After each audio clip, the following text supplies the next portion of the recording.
I think this is something that people get confused by because we talk about how important it is to build trust. And sometimes people are like, oh, yeah, we have such a trusting organization. And it's usually the boss that's at the top of the organization because the boss can't actually see the mistrust that's going on underneath.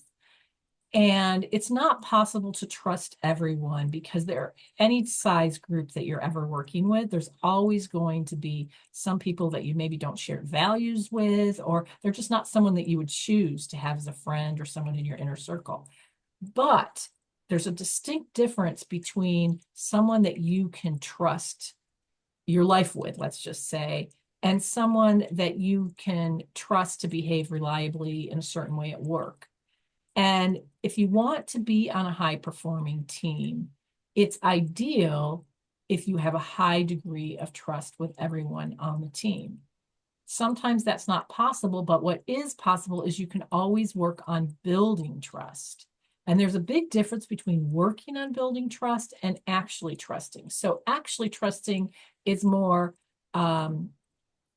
especially people that you can't trust, is really impossible without not paying attention to the red flags. Like this person is not usually reliable. They're probably not going to be reliable. I'm not going to pretend that I think that they're going to be reliable if I know from prior experience that they're not. And so that's something that you have to really rely on your own knowledge of people to be able to predict their behavior.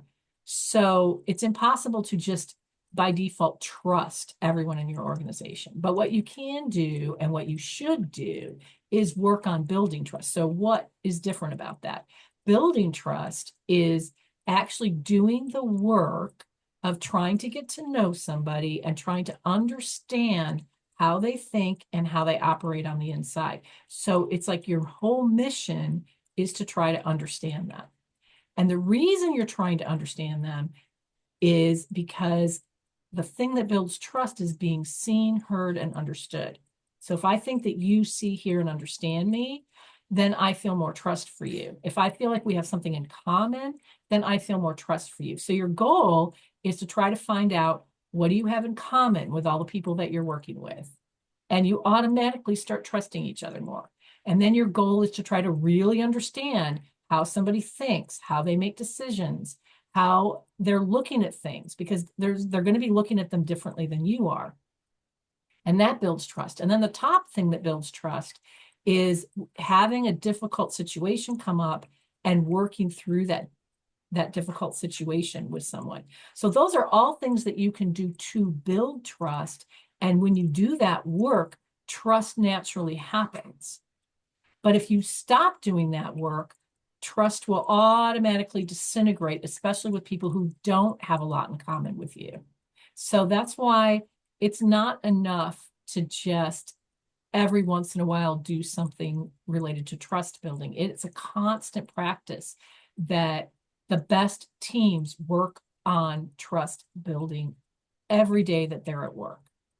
And they don't think of it as, can I trust this person or can I trust this person?